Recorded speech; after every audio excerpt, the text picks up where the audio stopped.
Hace más de 50 años el mundo se horrorizó al enterarse del Holocausto, la masacre de judíos por parte de la Alemania nazi. Por toda la Europa de la posguerra, en los campos de exterminio, en las quemadas sinagogas y en las paredes de los guetos, estaba garabateado el legado de las víctimas.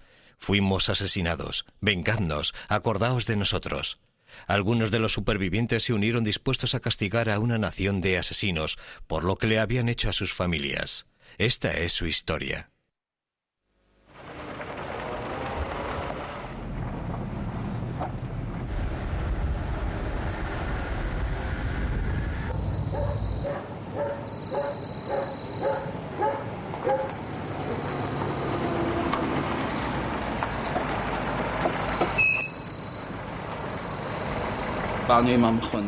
Llegamos en coche. Nos apeamos dos. Ya sabíamos la dirección.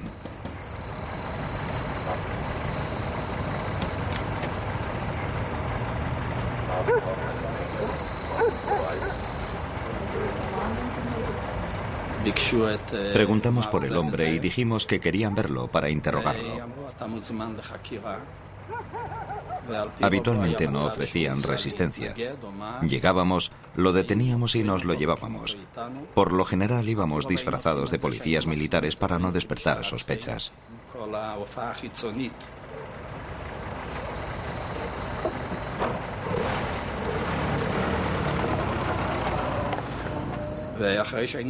Solo después de llevárnoslo le decíamos quiénes éramos y por qué estaba con nosotros. Le leíamos una lista de crímenes que había cometido. Había algunos que confesaban, otros simplemente guardaban silencio.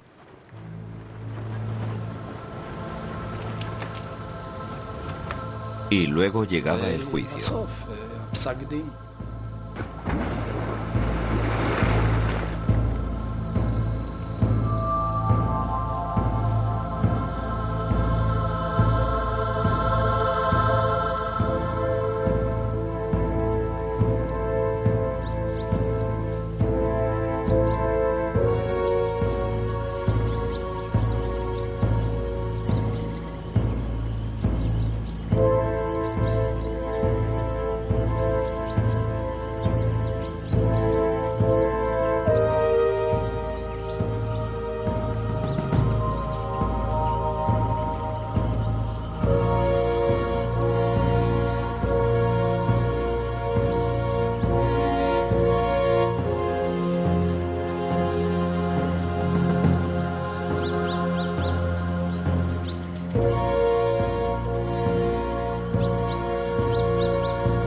Mayo de 1945. Después de 6 largos años, la guerra ha terminado finalmente en Europa. El final de la tiranía nazi se percibe como el triunfo de la justicia y la esperanza. A lo largo y ancho del continente, la victoria es como un sueño. Sin embargo, para algunos es la continuación de una pesadilla.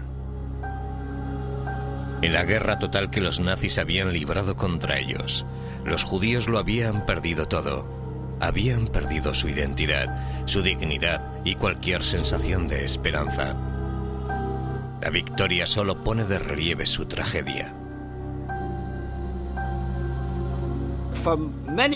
Para muchas personas que vieron lo que les había ocurrido, la guerra no había terminado.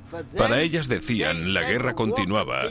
Hasta que venguemos lo que les han hecho a nuestras familias, la guerra no habrá terminado.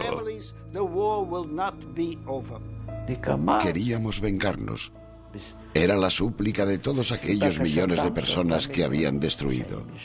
de aquellos judíos que con su propia sangre escribieron en las paredes de las sinagogas: judíos, venganza por nosotros. Fuéramos a donde fuéramos, en las sinagogas y en otros lugares, aquellas palabras estaban escritas en las paredes. Fuimos asesinados, vengadnos, acordaos de nosotros.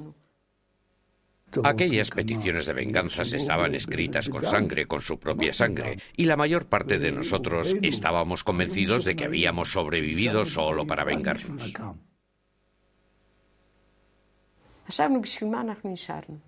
Nos preguntábamos por qué hemos sobrevivido. Nuestras familias habían desaparecido. Todos estábamos solos. ¿Para qué íbamos a vivir, sino para hacer realidad el deseo de los últimos que fueron llevados a la muerte?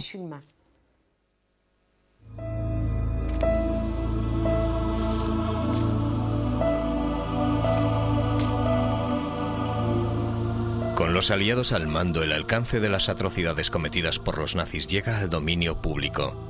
Para buscar y castigar a los criminales de guerra, se forman departamentos especiales dentro de los ejércitos aliados.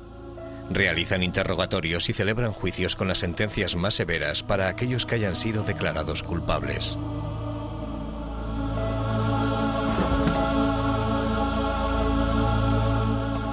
Las listas de sospechosos se hacen más largas, colapsando el sistema judicial de los aliados.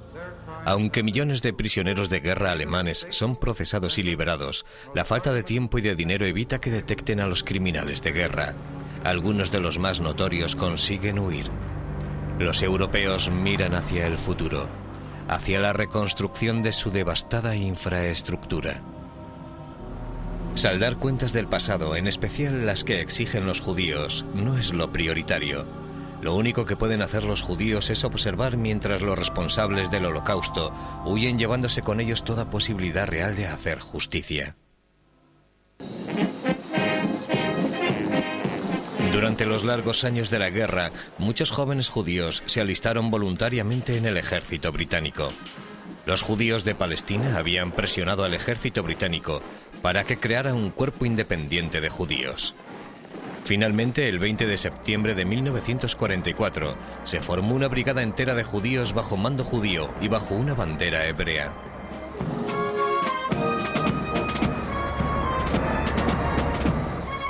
En noviembre, la brigada es trasladada al frente de batalla de Italia. La experiencia militar que adquieren les servirá a aquellos soldados para crear su futuro ejército para el Estado de Israel. Desplegados a lo largo del río Senio y encarando al enemigo, los soldados no han olvidado la persecución de judíos en Europa. La mayoría todavía tiene familiares atrapados tras las líneas alemanas.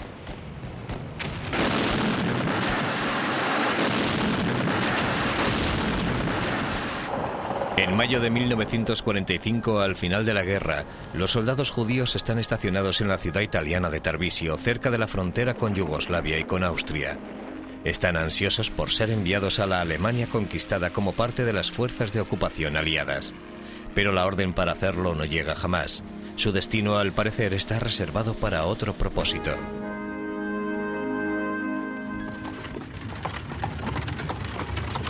En 1945, Europa era un continente sumido en el caos, con millones de refugiados moviéndose de un lugar a otro. 250.000 de judíos sin hogar vaga sin rumbo. Sus parientes han sido asesinados, la estructura de su vida ha sido destrozada. Ahora buscan un lugar en el que reconstruir su futuro. A la frontera italiana comienza a llegar un torrente de refugiados judíos procedentes del este de Europa. La presencia de la brigada resulta vital para su supervivencia. Los soldados judíos organizan un pasaje secreto hasta la Palestina ocupada por los británicos, violando un bloqueo de inmigrantes. Delante de las narices de los británicos crean un conducto ilegal de emigración. La operación sería conocida simplemente como la brecha, la huida.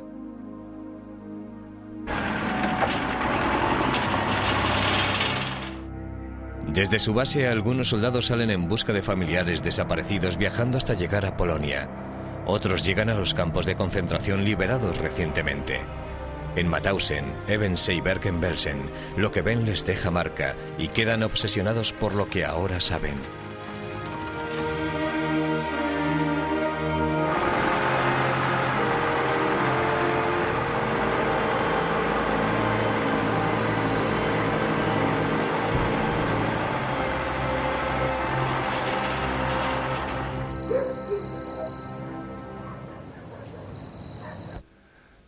Cuando descubres que tu familia, tus seres queridos, tu madre, han sido asesinados por los alemanes oficialmente, no por un solo alemán, por un criminal, por derecho propio, sino por la nación alemana, por el Estado alemán, por el ejército alemán.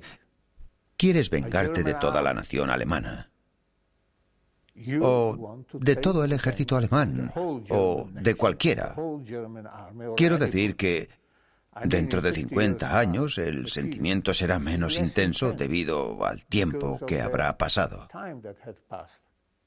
Y puede que a lo mejor también a la naturaleza de la nación alemana, que desde entonces habrá cambiado mucho. Pero en aquel entonces estaba todo fresco.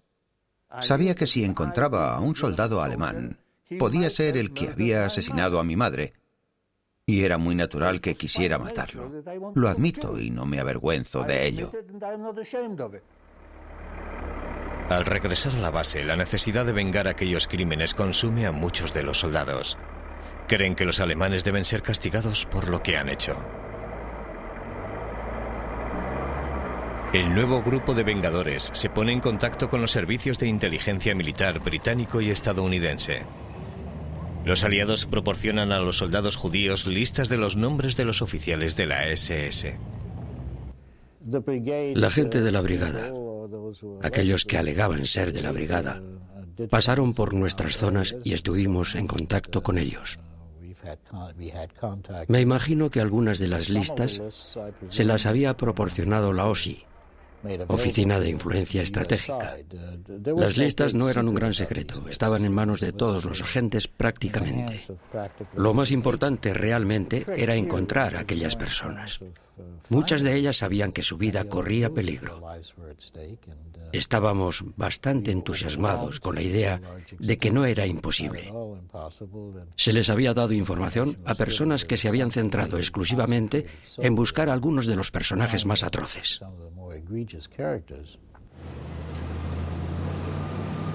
Una calurosa tarde de junio de 1945, los soldados de la brigada judía cruzan la frontera hacia Austria. Utilizando información que habían recibido, llegan a una casa que supuestamente había servido como unidad administrativa de la Gestapo.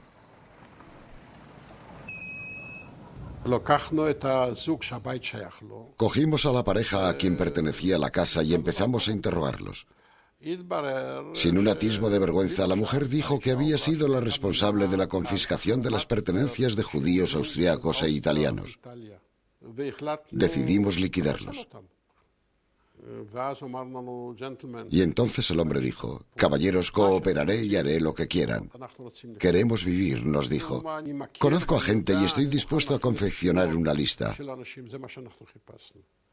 Eso era lo que estábamos buscando. Le dije: de acuerdo, volveremos mañana por la mañana para ver qué nos ofrece. Y preparó una lista mecanografiada de 30 nombres, fecha de nacimiento, lugar de estudios, misiones, su función en las fuerzas nazis. Jamás habíamos creído que existiera alguien capaz de preparar algo como aquello.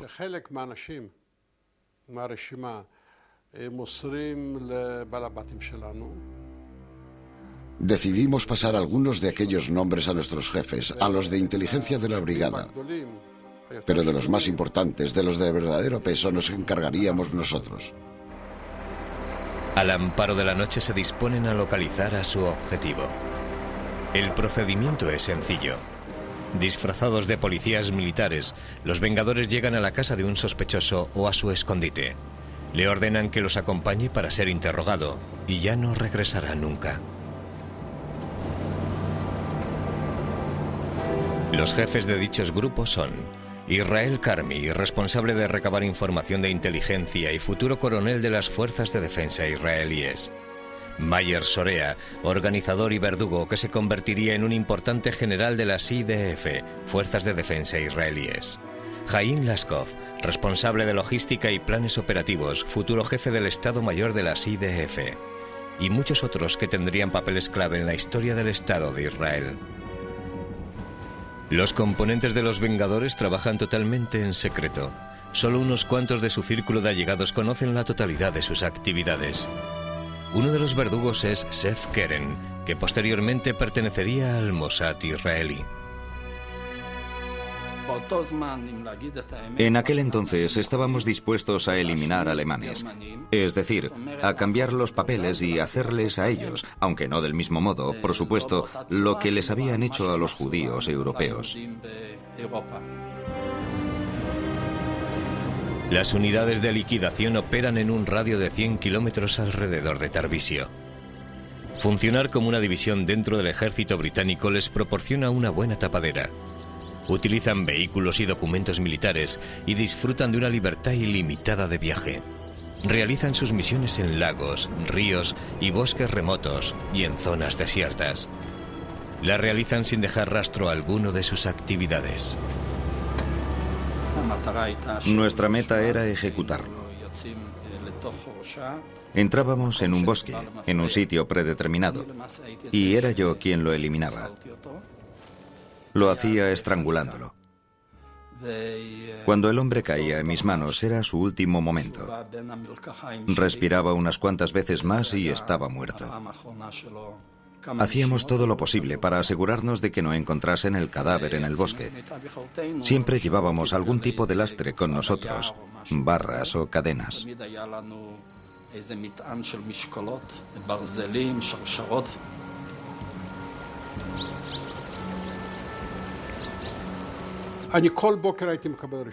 Cada mañana recibía una lista y cada noche salían unas cuantas unidades sin saber unas lo que hacían las otras. Todo se realizaba dentro de esquemas de trabajo clandestino. Y cada dirección que había en la lista era un objetivo, con un estilo alemán perfectamente ordenado. Los Vengadores de la Brigada Judía solo funcionaron durante unos meses. Las ejecuciones jamás se registraron oficialmente y es difícil saber su número exacto. Estábamos totalmente seguros de que lo que hacíamos era correcto y de que si no lo hacíamos mientras estábamos allí, no se haría nunca. Pero la sensación era que la venganza no había sido suficiente.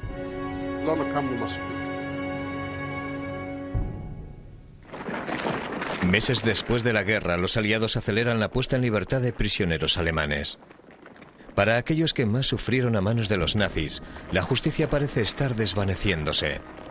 El único esfuerzo concertado para capturar a los asesinos lo realizan los judíos, algunos actuando en grupos, otros por su cuenta. Algunos se alistan en el NKVD, el servicio secreto de la Unión Soviética. Utilizan sus nuevos puestos para realizar personalmente actos de castigo contra los alemanes. Pero seguir a criminales de guerra es una tarea complicada. Muchos se mezclan con los soldados y con sus víctimas, escondiéndose en el seno de la población civil. Cuando son descubiertos, se enfrentan a parodias de juicios y a linchamientos, muriendo con frecuencia de una paliza.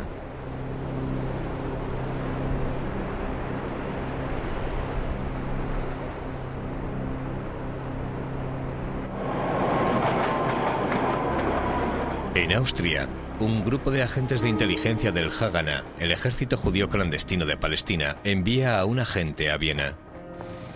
Se trata de Asher Ben Natan, un futuro director general del Ministerio de Defensa israelí. Operando como Arthur Payer, abrió una biblioteca de investigación en el número 2 de Franckasse, en Viena. Es una fachada para investigar a criminales de guerra nazis para procesarlos. Interrogábamos a la gente para saber la suerte de comunidades judías en el este de Europa. Y empecé a interrogar a algunos sobre crímenes de guerra. Y basándome en eso, recopilé una lista de unos 700 criminales de guerra, porque algunas personas decían que todavía recordaban los nombres e incluso sus descripciones. Ben Natan emplea a varios agentes que en secreto forman su propio grupo llamado Represalias. Manus Diamant se encuentra entre ellos. Una vez terminada la guerra, unos cuantos amigos, mi gran amigo Alex Gazmon, el hermano de Mordechai Anilevich y Tufia Friedman, formamos un grupo de vengadores en Viena.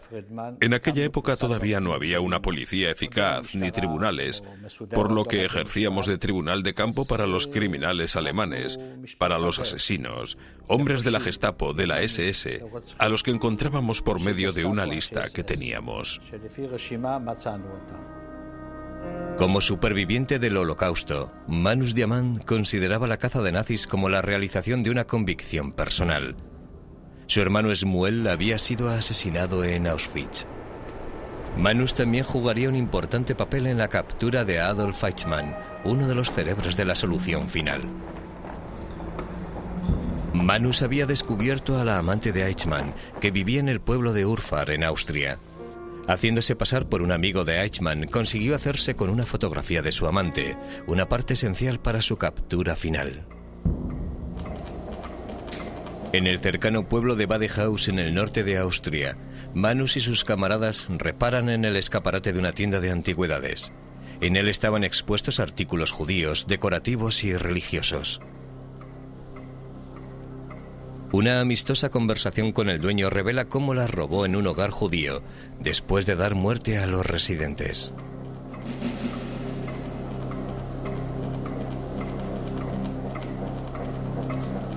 Al día siguiente, su cadáver apareció flotando en las tranquilas aguas de un lago cercano.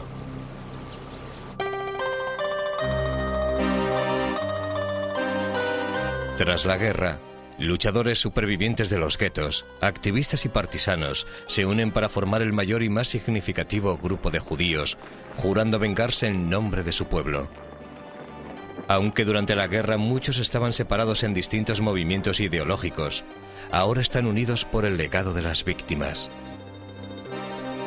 Bezalel Mijaeli es uno de ellos. Huyó de Uns-la-Plage junto con su padre. Allí era donde los nazis agrupaban a los judíos antes de enviarlos a los campos de exterminio. Llevaba a mi padre de la mano. Había quedado cojo de un pie durante la guerra y tiré de él hasta que llegamos al bosque. En el bosque me dijo: no puedo correr más, pero tú tienes una misión. Ir a Israel, a nuestra tierra y vengarnos. Es lo único que te queda. Tienes que hacer esas dos cosas. Si sobrevives, debes hacerlas. Bezalel se unió a los partisanos del este de Europa. A finales de 1944, abandona los bosques y viaja a Lublin, la primera ciudad polaca que fue liberada. Allí conoce a otros activistas judíos de Rovna, Vilna y Varsovia. Algunos ya habían cometido actos de venganza por su cuenta.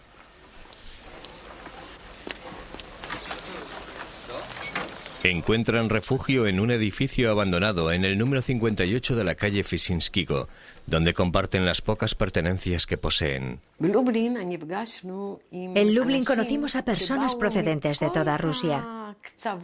Conocimos a los grupos de Pasha, Lidovsky y Bezalel, que procedía de Rovna. Y al conocernos, descubrimos que todos teníamos ideas similares. Todos nos quejábamos porque no nos quedaba nada. Ni familia ni hogar. Nada. Por otro lado, conocimos a judíos que habían corrido la misma suerte. Existía una especie de solidaridad en nuestro destino común. Aquellos eran días y noches llenos de significado, de amistad, de profundas conversaciones, discusiones sobre metas, sobre el pueblo judío, sobre lo que iba a ocurrir. Y en el interior de todos existía aquel anhelo.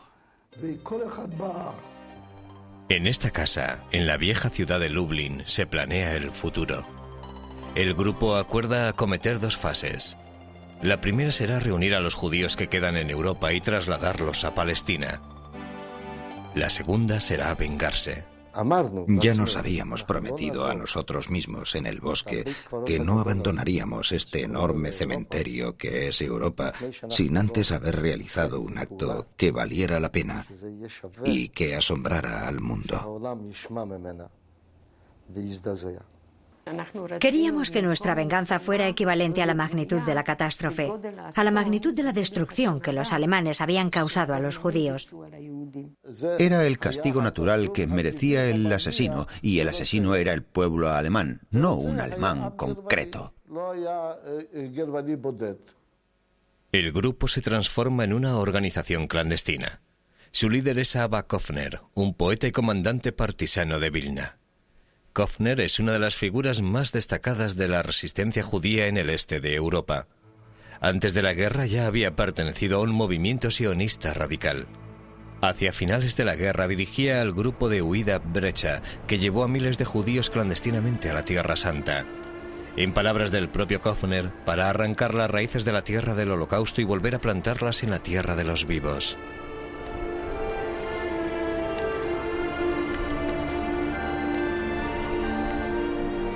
Pero Palestina sigue bajo mandato británico. Los visados escasean. A pesar de tenerlo todo en contra, la masiva operación ilegal de emigración se pone en marcha bajo la dirección de Kofner. Refugiados sin hogar y sin familia dejan atrás el continente europeo para comenzar una nueva vida en Palestina. Abba insistió en que los judíos no debíamos quedarnos en Europa, en que nadie debería quedarse en esta tierra. Y dirigimos una gran evacuación hacia Bucarest. Y le dimos un nombre, el Éxodo de Europa.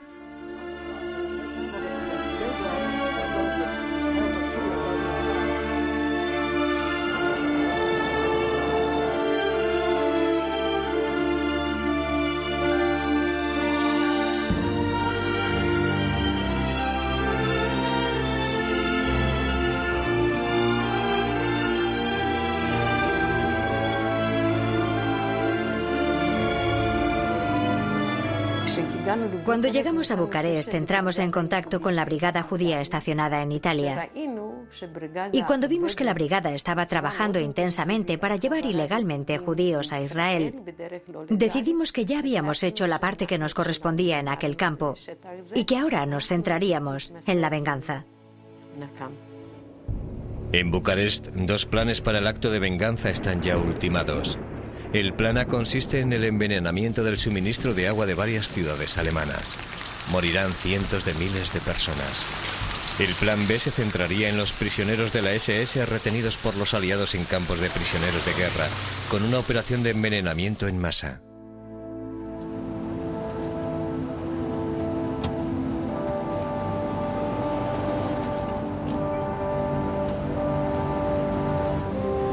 En junio de 1945 el grupo sale de Rumanía viajando hacia el sur.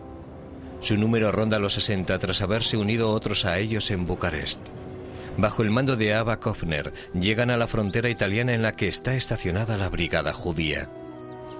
Queríamos una reunión entre los soldados de la tierra de Israel y el resto de los combatientes que lucharon durante la ocupación alemana. También buscábamos posibles socios para nuestras ideas. La reunión fue agradable y conmovedora e inolvidable.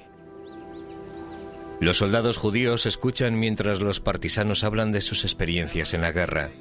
Abba Kofner los cautiva con sus palabras, hablando de la suerte de los judíos en Europa y de los deberes de aquellos que habían sobrevivido. Unos cuantos miembros del grupo de Kofner confían sus ideas a miembros clave de las brigadas que acogen bien la sugerencia de cooperación. La brigada les suministra uniformes, transporte y pases, y les da pistolas para que se defiendan. Pero incluso a aquellos soldados que están a favor de actos de venganza, les cuesta trabajo aceptar la idea de una venganza colectiva.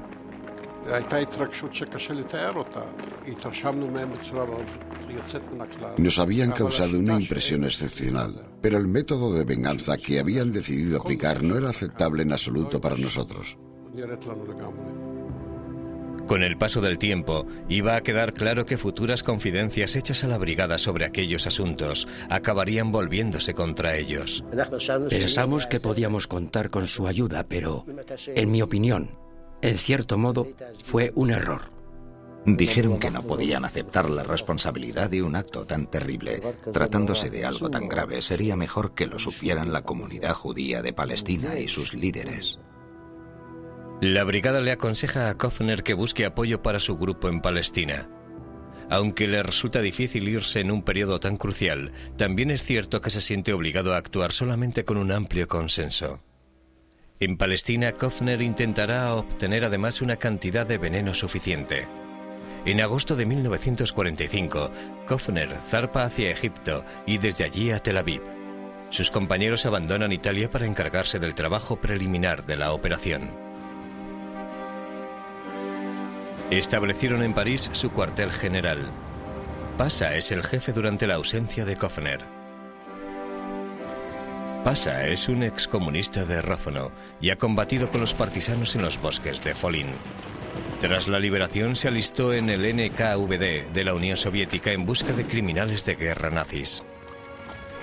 El personal de su sede en París está formado por varios expartisanos, incluidas mujeres que actuarán como mensajeras.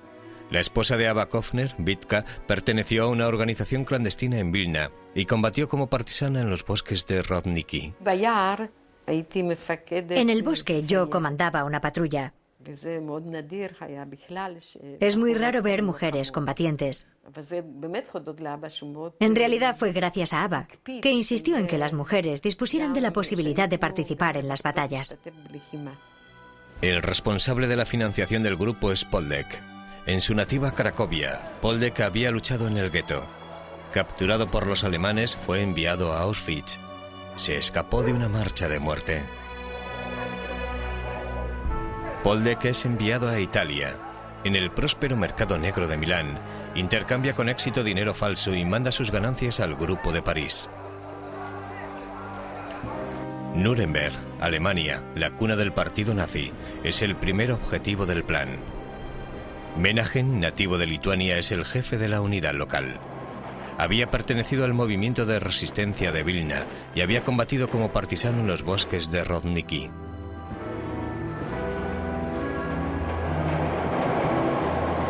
La segunda de la lista es Hamburgo. Despliegan otra unidad. Establecen su base de mando en Múnich. La coordinación entre París y las unidades del grupo se hará a través de Alemania.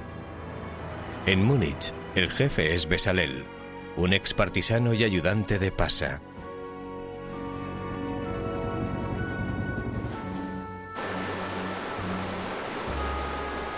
El sistema de suministro de agua alemán es similar al de la mayoría de las grandes ciudades. Se bombea agua de los ríos o de un sistema de acuíferos y se lleva a las plantas de depuración y bombeo por medio de acueductos. Luego el agua pasa por las distintas fases de un sistema de filtración. Una vez depurada pasa a la red de suministro de la ciudad, llegando así a cientos de miles de grifos. En septiembre de 1945, miembros del grupo de vengadores estacionados en Hamburgo y Nuremberg solicitan trabajo en las compañías de aguas de ambas ciudades. Filek consigue trabajo en el Wasserwerk de Nuremberg. Al cabo de unas semanas consigue que lo trasladen a la sección de filtración. Es el único lugar de todo el sistema en el que es posible tener acceso directo al agua. Bajo el mando de Menahem, el equipo de Nuremberg ha planeado cuidadosamente cada uno de los pasos. Mezclarán una sustancia letal muy concentrada con el agua de los depósitos que ya ha pasado la fase final de filtración. Todo está preparado para recibir el veneno. Aunque la mortífera agua llegaría a miles de hogares, todos sabían que el veneno podría afectar también a aquellos que no habían apoyado a Adolf Hitler.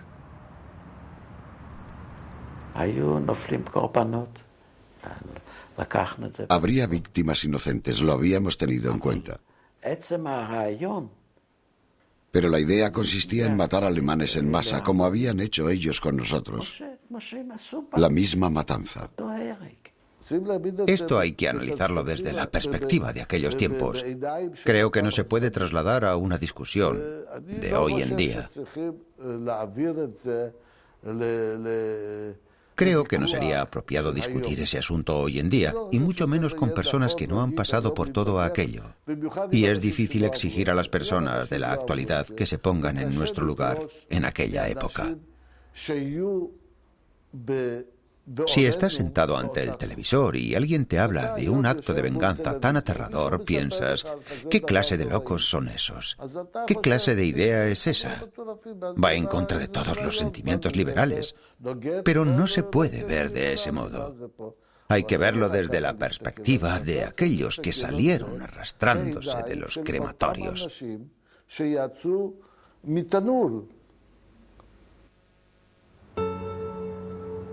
Palestina, agosto de 1945.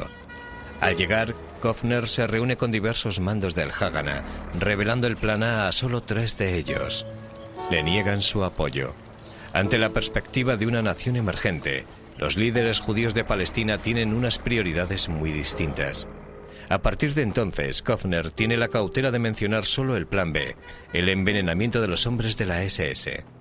Le iba a resultar difícil encontrar el veneno necesario.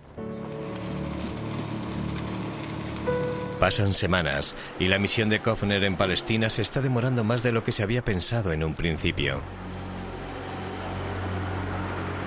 El resto del grupo está diseminado por distintas bases alemanas. Viven en muy precarias condiciones y padecen la escasez de provisiones. Sin embargo, lo único que pueden hacer es esperar. Para aquellos judíos, la vida en Alemania se vuelve tensa. Cada día ven por las calles las caras de aquellos que podían haber sido los asesinos de sus familias. Acaban relacionándose con las personas a las que pretenden eliminar.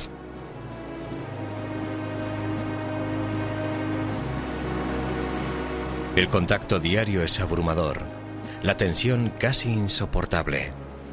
Están ansiosos por actuar. Después de algún tiempo, la gente llegó a un estado emocional muy difícil. El día de la ejecución de la venganza se posponía continuamente. No existía una vida real. Y es muy difícil vivir pensando en la muerte. Es algo muy destructivo y hay que tener una fortaleza muy poco habitual, sobre todo teniendo en cuenta que aquellas personas habían pasado por guetos y campos de concentración, habían combatido con los partisanos y las habían separado de sus padres y de sus familias. En Palestina, Kofner se reúne con Chaim Weizmann, un científico de fama mundial que se convertiría en el primer presidente de Israel. Kofner le habla del plan B y Weizmann lo dirige a un químico que le preparará un veneno apropiado para las intenciones de Kofner. Finalmente, en diciembre de 1945 recibe el veneno y se prepara para regresar a Europa. El Haganah le asigna la compañía de 4 de sus agentes. Van disfrazados como soldados británicos que vuelven tras haber disfrutado de un permiso. Moshe Eisen Barzilai, miembro del Haganah y soldado de la brigada judía, es el responsable de su traslado a Europa. Pasé varios días en un sótano preparándolos para que fueran soldados como los de la brigada. Barzilai les proporciona uniformes y documentación falsa y les enseña una conducta militar básica.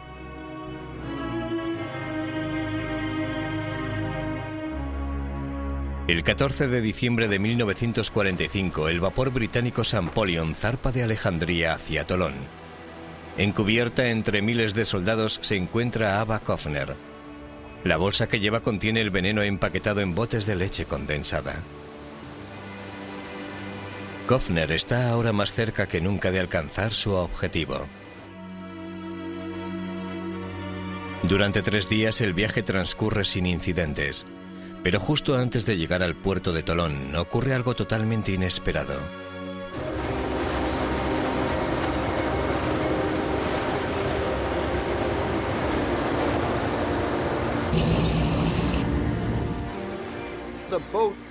El barco se detuvo y entonces, por los altavoces del barco, se les dijo a 4 de los 5 integrantes del grupo que acudieran a la oficina del capitán del barco.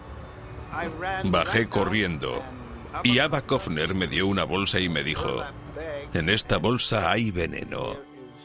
Deshazte de él.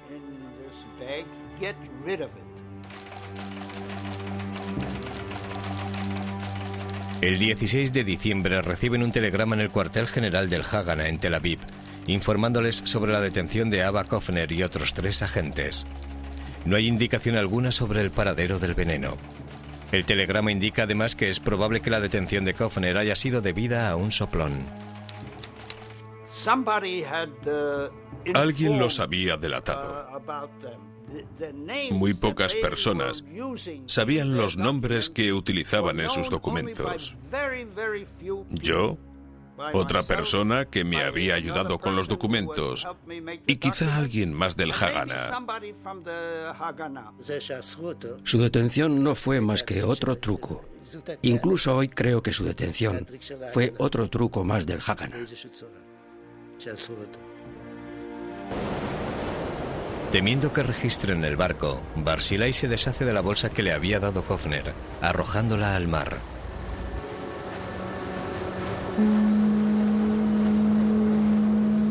Al llegar al puerto de Tolón, Kofner es detenido. De allí sería trasladado a una prisión de Alejandría y posteriormente a Palestina.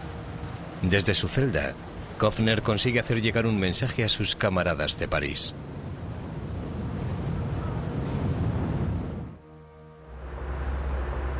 El día de Nochebuena, un soldado de la brigada que había conocido a Ava Kofner en el barco entra en el cuartel general de París. Nos dijo que Ava había sido detenido y que habían arrojado la sustancia al mar. Aquel fue nuestro peor día de lamentaciones en 2000 años. Y luego nos encontramos con un problema muy difícil. La detención de Kofner crea una nueva e irreversible situación. Para poder seguir adelante con el plan A, habría que volver a obtener un veneno lo suficientemente concentrado. Podría significar otra larga espera. En Alemania las condiciones están empezando a cambiar. El momento había pasado, simplemente, y actuar se había convertido en algo imposible. Alemania estaba llena de soldados rusos, franceses, ingleses y americanos, y de judíos que habían sido liberados de los campos. El momento propicio había pasado. Y entonces hubo una verdadera crisis. Y quiero decir, una crisis de verdad. La gente se quejaba y perdía la fe. Y dijimos que teníamos que pasar al plan B.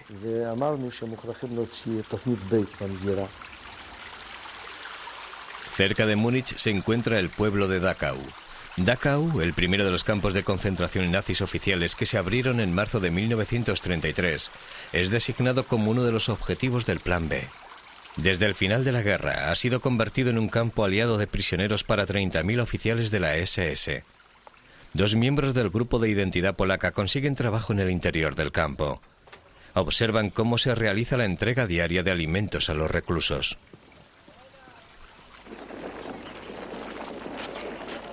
Otro campo, en Nuremberg, es más pequeño y en él hay 15.000 prisioneros pertenecientes a la SS. El grupo consigue introducir aquí también a 2 de sus miembros para observar las rutinas del campo. Ven que los americanos suministran casi todos los alimentos del campo, excepto el pan. Todos los días llega una remesa de pan procedente de Genossen-Gesellef, la panadería de un pueblo cercano. El grupo decide que Lipke Diskel vaya a trabajar allí. Lipke es de Vilna, donde perteneció al movimiento de resistencia del gueto. Fue capturado por los alemanes y enviado a los campos de concentración de Estonia, y sobrevivió a una marcha de la muerte. Lipke comienza su misión solicitando empleo en la oficina de trabajo de Nuremberg.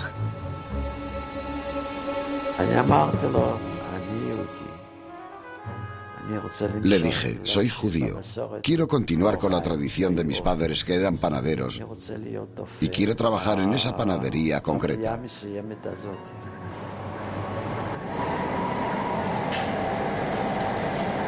A la mañana siguiente, Lipke se presenta a trabajar. Durante los meses siguientes aprendería el proceso de fabricación del pan y la rutina general de la fábrica. Trabaja en turnos, a menudo tenso y presionado, rodeado de alemanes que detesta. El apoyo moral que recibe del grupo le da las fuerzas necesarias para seguir adelante. Pero su mayor consuelo es saber que el día de la venganza se aproxima. Pero sigue faltando la sustancia mortífera. Después de aquello recibimos noticias sobre Ratner, un químico que vivía en Milán. Y un buen día Pasa me ordenó que lo trajera a París. Lo metimos en un tren. Le dimos los documentos de un miembro de la brigada y lo llevamos a París. En París, Ratner se dedica inmediatamente a producir el veneno. Por medio de un amigo consigue hacerse con 2 kilos de arsénico sin refinar. Prepara un laboratorio improvisado en el apartamento del grupo y se pone a trabajar. En Nuremberg, el equipo sigue con su plan.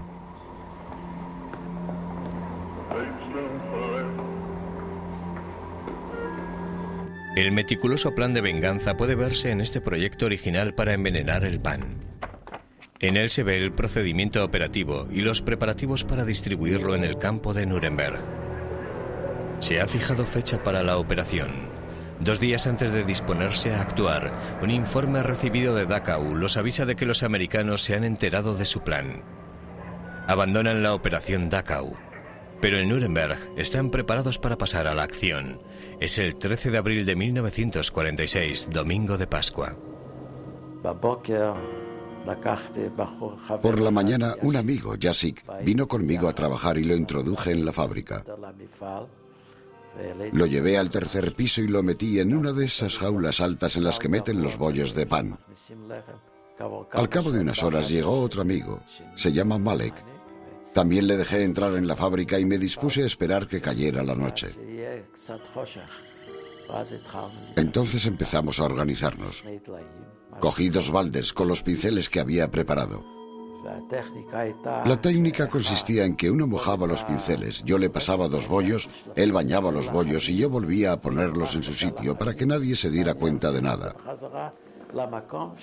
Y nos pusimos a trabajar. Trabajamos rápidamente, a la mayor velocidad posible. Calculamos que habíamos bañado unos 3.000 bollos. Cada hombre de la SS recibía la 1/4 parte de un bollo, lo que significaba 4 por bollo, por lo que tendría que haber unas 12.000 víctimas.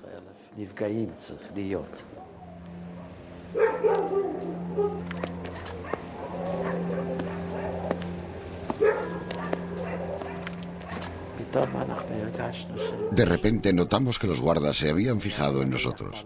Había luna llena y es probable que nuestras sombras nos delataran. Yo bajé a mi escondite rápidamente y mis amigos saltaron por la ventana y huyeron.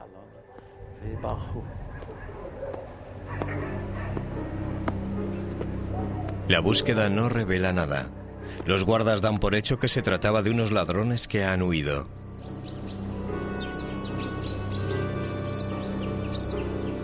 Al amanecer, 3.000 bollos de pan bañados con veneno están sobre las tablas, preparados para ser entregados.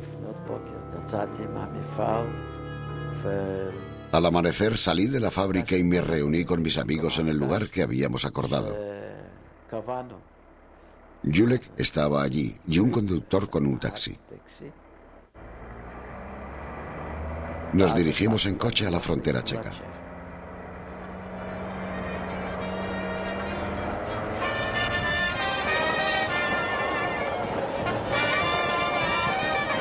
Con la operación en progreso, se ordena a todos los miembros que evacúen sus distintas bases en Europa.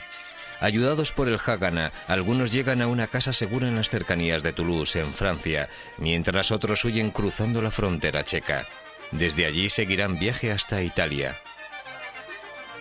Mientras tanto, el efecto del veneno empieza a extenderse por el campo de Nuremberg. Equipos médicos americanos armados con la tecnología más moderna disponible hacen cuanto pueden para salvar a los oficiales de la SS que han comido el pan. Los Vengadores se enteran del resultado de su operación a través de las versiones de los diarios. Miles están enfermos, pero solo unos cuantos han muerto. Las autoridades americanas nunca han revelado el informe completo sobre el envenenamiento y el número exacto de fallecidos sigue siendo un misterio. En Francia, Witka Kofner recibe una carta de su esposo. Abba ha sido puesto en libertad y ahora les pide que vuelvan a reagruparse en Palestina.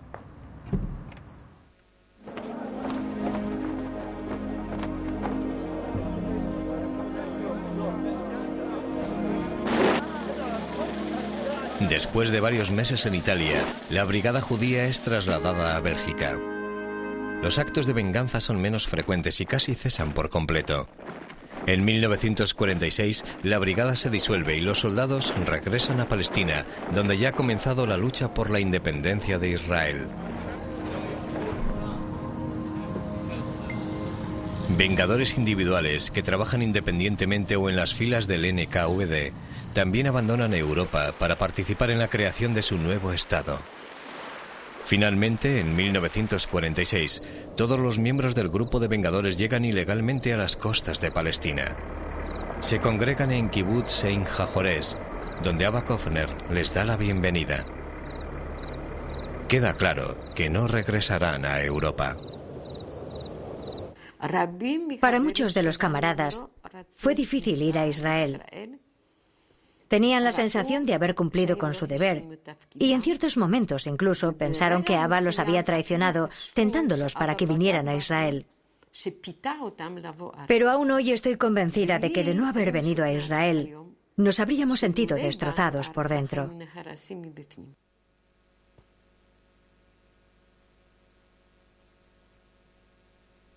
Aún así, algunos de los más decididos del grupo se van a Alemania a realizar más actos de venganza. No tendrían éxito y no tardarían en volver. Incluso hoy en día, todos comparten una sensación de decepción por no haber satisfecho los gritos de los campos de exterminio que decían que se acordasen y los vengasen. El haberlo intentado sigue sin servirles de consuelo. Fue un intento muy pequeño. Es un caso perdido para la historia. Todos sentimos dolor por no haber hecho lo que queríamos hacer. No hay duda alguna. Sí, no hay duda. Hasta hoy. Y nosotros, los que no nos fuimos, quedamos aquí. Y nuestro entusiasmo por este país creció día a día. Y fuimos dándonos cuenta de que existe otro mundo mucho más hermoso. En la actualidad, muchos miembros del grupo mantienen el nombre de Vengador. Al regresar a su tierra, todos jugaron un papel importante en la construcción del Estado de Israel. Abba Kovner se convertiría en uno de los testigos más importantes en el juicio de Adolf Eichmann. Escritor destacado y poeta, en 1970 recibió el mayor honor literario de Israel. Abba Kovner falleció en 1988, a los 70 años de edad. Toda una nación lloró su muerte.